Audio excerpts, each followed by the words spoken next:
What's going on, Wall Street, America, Philippines, wherever you're listening from? It is Will Marsh, your host here on this channel, and I am with the banker tonight. What's up, banker? Are you with us? Yeah, nothing much today. Just getting some chores out of the way and doing some extra things like homework and all that. I hear you're always conservative and responsible. That's why you sit in that role, banking. So, hey guys, you may have seen about it on social media. You may have not heard about it yet, but we've done a bunch of different short series on this channel. One of which we're very, very excited to start right now. And this is, so much has been going on with the economy.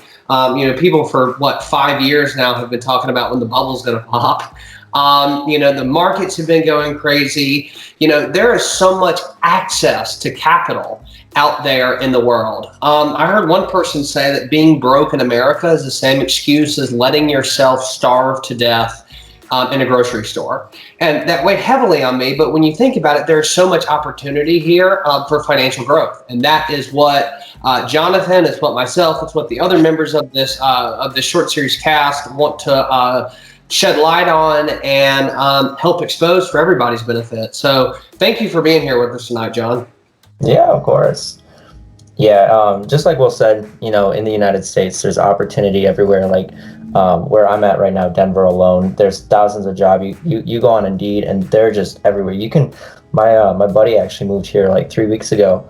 He went to a bar, asked him for the job, and then he started working the next day.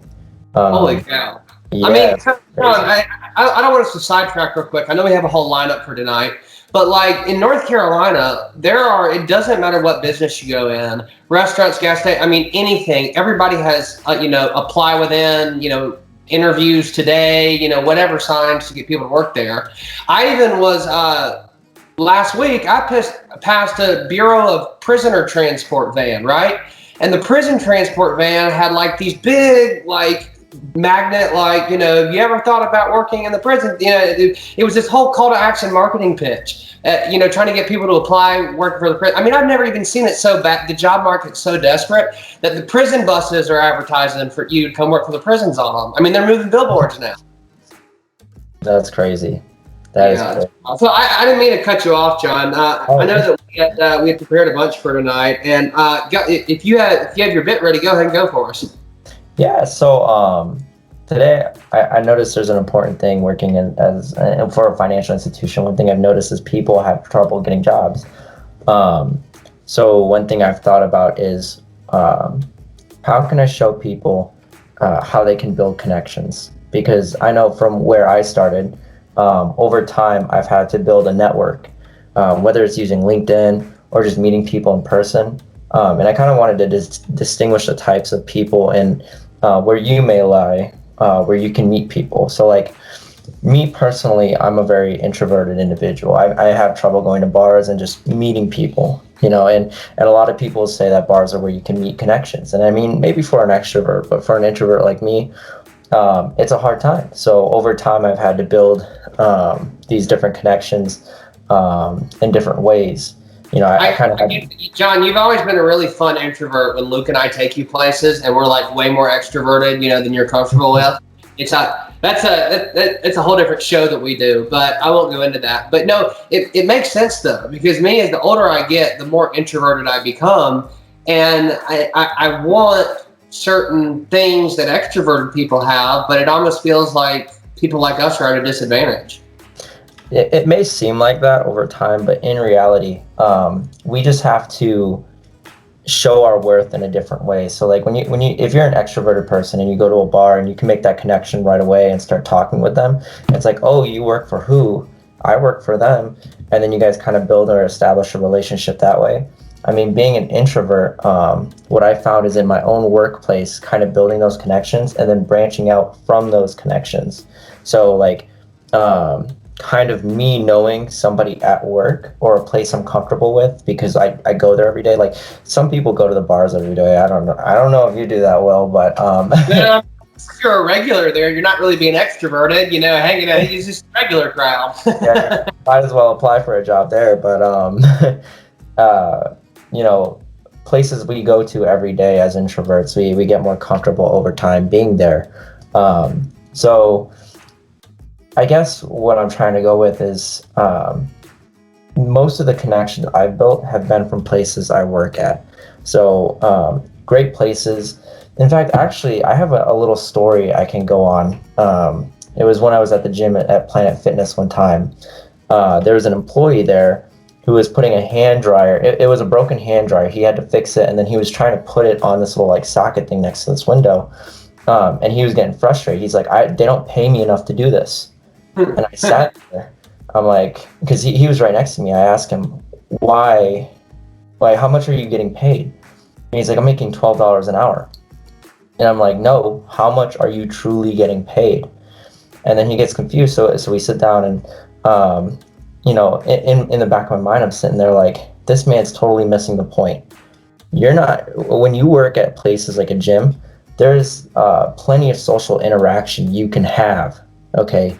It's not just about the physical currency you make, it's about the connections you can have while at the gym. This guy works at the front desk. Everybody that comes through sees him. Okay, it takes 2 seconds to say hello, and then like you could just go from there. You can have conversations with all these different people, and everybody goes to the gym. Most people go to the gym, and that successful people go to the gym. People that take care of their careers take care of their bodies. Yeah, and it kindness never hurts, and it reflects well on you and you as an individual.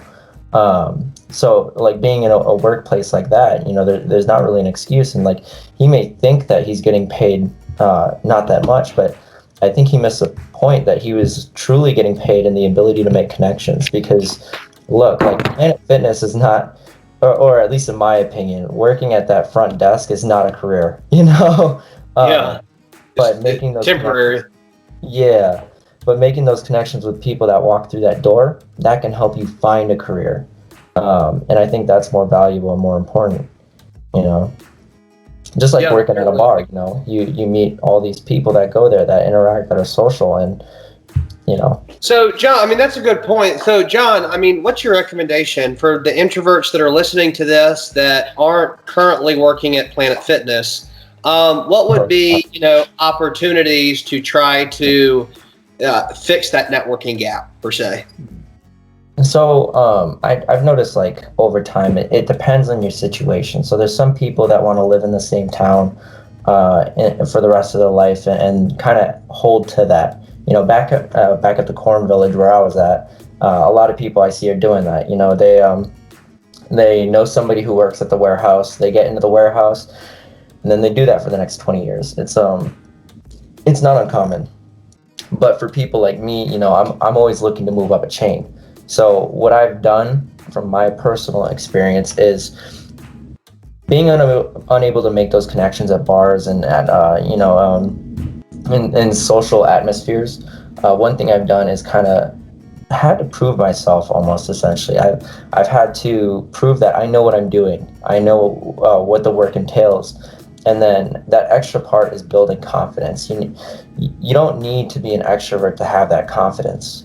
You could be totally dead silent and then do an action and people will be like, he knows what he's doing. You don't always have to use words or spark up a 10-minute conversation to build a connection. I believe that by utilizing hard work and kind of a mixture of proving that you know what you're doing is a great way to kind of not only rise up the chain, but make connections with people who want to know how you did it that way, or how you gain this information. And I guess back when I worked private security, I worked all over the place. I worked in high rises. I worked in, there were these like commercial places where it was a whole block of stores and you would have to drive around and kick homeless people off the streets. But one thing I always went out of my way to do was to impress somebody. So one of the high rises I was at, it's a position you work at. Maybe there's one other person in like a dock area of the high rise, but and then another person across from your desk, but you don't really interact with them. So what I did is I went out of my way every single day that I was working there at that site, and I would prove myself. I would work hard. I would do everything I need to. I would go above and beyond. And one time, because of COVID, they had the workout area closed. So I went into the workout area and I saw somebody working out. Well, it turned out to be the assistant property manager. Okay. Did you kick him out? Is that how you learned it? Well, basically what I did is I confronted him like, hey, sir, I'm sorry, but unfortunately there is nobody allowed to be in the workout facility at this time due to COVID regulations. And he's like, I'm the assistant property manager. I was like, oh my gosh, I'm so sorry. I can't tell this guy no. Nice. But he said that he appreciated it because now he knows that regardless of whoever's there, I'm doing my job. And over time, I actually connected with him. And in fact, I actually spoke with him for an assignment. I reached out to him and I was like, hey, I have a school assignment where I need to interview somebody in an industry I'm interested in. And I sat down, we for 2 hours, I talked to him and we had a great time. It was good. And he's a pretty good connection to have, so I made that connection by working hard, by doing my job. That's a good example too. I like that story. Yeah, and kind of proving myself to be worthy of making their acquaintance almost, So yeah. No, that's definitely a good point, John. I mean, I mentioned a moment ago, with me being as the older I get, a natural introvert, but going back, I was 22 when I got out of the military. Spent too long in the Army. And then when I got out, I was young. I still had, that need to build a network. But at the same time, I don't know, I was able to go, back then I was able to go with a lot less sleep than I do now. But, for some reason, the job market was different back then too. We started this off talking about how, everybody's hiring and how there are all these opportunities. But back then for me, I mean, that was shortly after we were coming out of the 08, 09 stock market crash depression. And so, there was a lot less jobs. And so I ended up, ironically, getting involved in probably more multi-level marketing opportunities than I should have. And of course, those, most of the time, those don't work out, or people will call them a scam, or the margins aren't good enough, or we can go for days about. So we're trying to give good financial advice here, which is why we're not going to talk too much about multi-level marketing opportunities. But at the same time, John, they make you read a lot of books, a lot of certain kinds of books. You go to a lot of meetings and events, and when you're at a young, pivotal stage in your life before your career has really been made, they force you, at least if you stick with it, to learn a lot of networking and basic fundamental business principles. And even though thankfully the multi-level marketing didn't stick with me, a lot of their principles did, which made it easier certainly as I went along. And then it actually went into the area of finance, which we'll talk about more in this show. But for those of y'all that don't know, I have spent 7-8 years now in insurance and retirement planning, and am not a licensed day trader, but it's how I keep most of my money and what most of my time is spent on. So we're going to talk about all that here and shed light on what we know. We're going to talk about what we don't know, as well as what we think and what we think you should think. So that's about all I have on that, Jonathan. Oh, by the way, while we still have you seen what's been going on with Clover Healthcare in the last week or two? I haven't reviewed it too much, but I've heard it's been quite explosive. Yeah, so I mean, I ask you because I've asked multiple people and I've heard mixed things. Some people have followed it, some people haven't. If y'all are listening to this podcast, you obviously have an interest in finance. John, we did a show a few weeks back where we were talking about the Reddit boards and what happened with GameStop and all those other companies, right? Mm-hmm. Yeah. You remember that? What? You there? Sorry, I thought I lost your audio. Oh, no, yeah, I'm there. Okay, yeah. So when we were talking about that, you kind of explained how that worked on that episode. I think it was the way we see it. But I think there's been a similar thing with we were talking about Clover Healthcare. The stock symbol is CLOV, C-L-O-V. Y'all check them out, though. But not just them. I wanted to bring up Clover Healthcare on the subject because John and I, we love watching at least cryptos and trying to figure out I call them retirement trends. You know, you can find certain trends of when to buy, when to sell. You can retire, right? So, no, watch them though. So the people on the online message boards have blown this. I mean, it went up like over 300% in a week is what it averaged out to.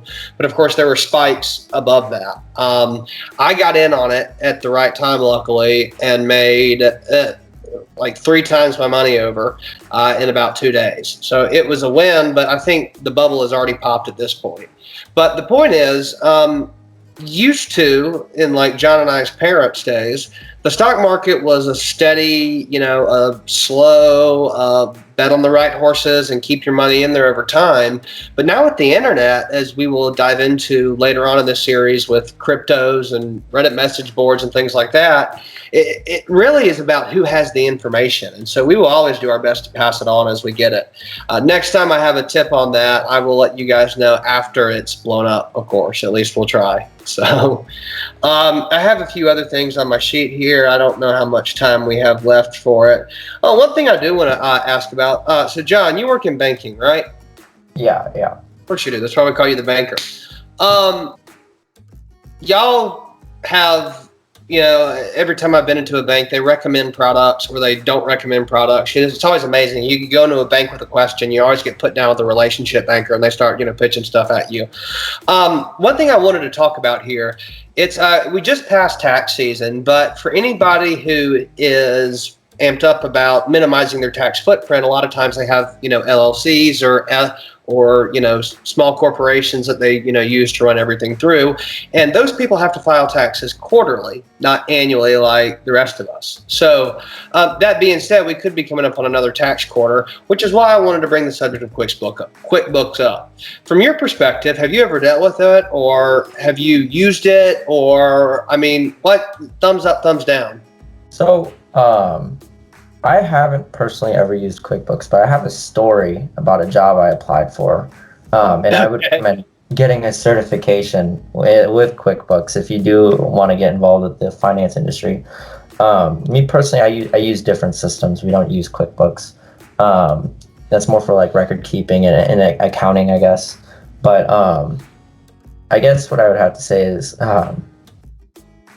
QuickBooks is in my opinion, it's a great program. I've looked at the layout in it.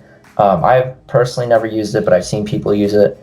And I guess it's a great way for record keeping of anything, tax information, or especially for a business when you're trying to write things off later on. That's true. And that's where it's helped me, is because if you're really trying to keep up with everything and have something comb through your bank account or all of your expenses only when you want it to, which is the trick, it's been great for that. But then again, I'm sure at huge corporations, especially at a bank level, there's far better ways of data management. So you were saying that you had a story about your friend in QuickBooks. So it wasn't so much a friend; it was a personal experience. When I first moved out to Colorado, I really wanted to get into real estate, specifically commercial real estate. That's something I enjoy. I read it. Every once in a while, articles regarding commercial real estate and different information. And I follow. Tenants probably better than like low-end residential real estate. So.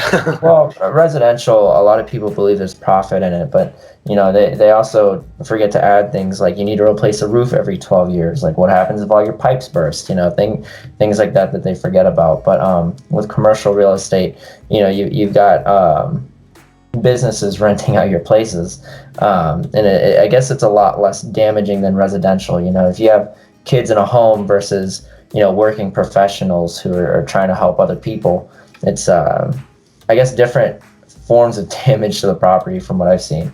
But so I guess what my story is, I applied for a job for a real estate agency or a commercial real estate agency, and I got an interview. First interview went great. I ended up getting a second interview. Okay, absolutely beautiful. I thought I crushed it and everything. Well, 2 weeks later, I found out that I didn't get it. Okay, and after speaking with them, one thing that really got my way is there was somebody who had certifications, and one of those certifications happened to be in QuickBooks. If you're looking to get into like real estate or anything like that. See, that was perfect. We were talking about jobs and all that on this show anyway. It's good you ended with that instead of opening with it. It was kind of a down story, but yeah, no, it applied though. So they do offer certifications. online that you don't have to pay for.